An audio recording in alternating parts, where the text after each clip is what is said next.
Okay, y'all. So the first two clips was the Keurig that I use.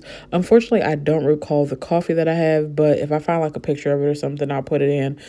This is the only sugar I love. The sugar in the raw is so good, y'all.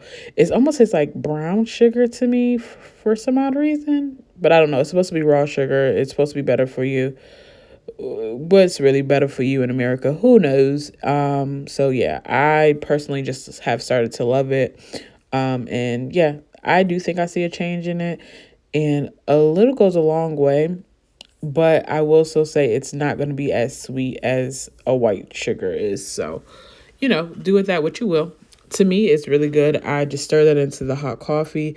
It's pretty much like warm right now. I did not go ahead and chill it overnight or anything like that, so it's cool. I did go ahead and decide to wipe off the spoon instead of cleaning it due to the fact that I'm the only one that's going to use this Biscoff crispy butter from here on out, so it's cool. And it's not going to taste like coffee anyway. It's fine. I promise you. So now what I'm going to go ahead and do is I am going to use crushed ice instead of like the big ice cubes, just because I honestly think this was better, and it really honestly made the it made it smoother. Like, I don't know how to explain. Like, it made the process smoother, I should say. Instead of having my blender crush down the ice, I already used crushed ice, so it was like, hey, cool, good look for me.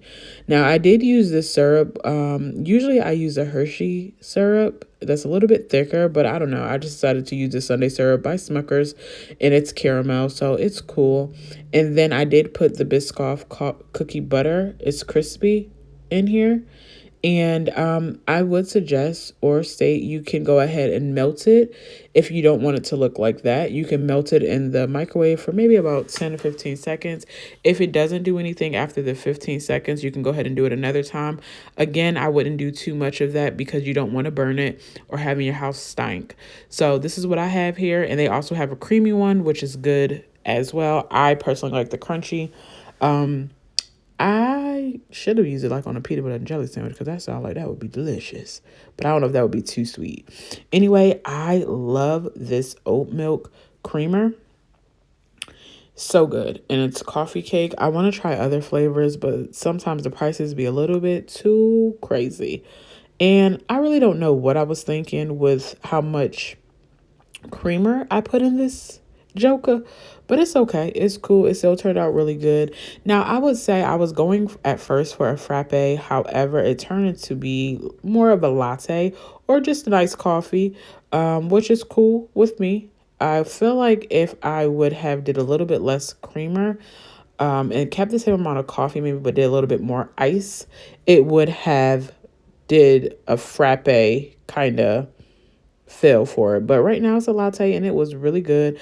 I did, however, put more ice in it because, like I said, I did not do the coffee overnight in the refrigerator, which is cool. It came out still really, really good to me. And if you want to get really fancy, you can do drizzles. You can do the frother. You can do the frothers and do like little circles on your cups and stuff like that. I just wanted something really cute, really like delicious, really easy. So it was just super quick for me.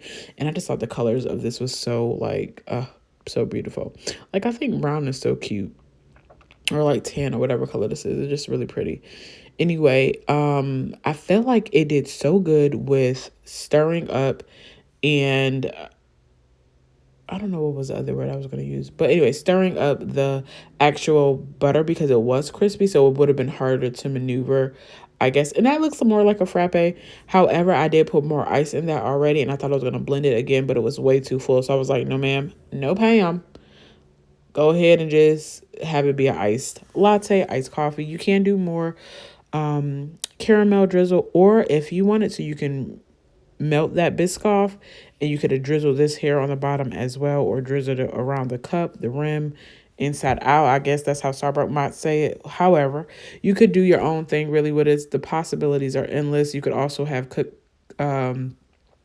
broke up some cookies inside of the blender as well to have like cookie, maybe like crisp or cookie crumble on it. And you could have done that on top of this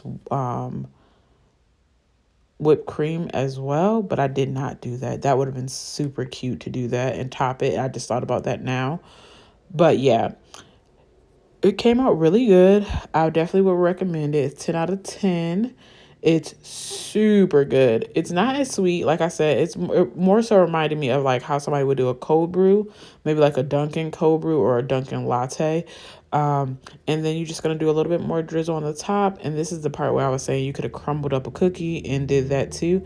I think the cookie crumble really makes it so good.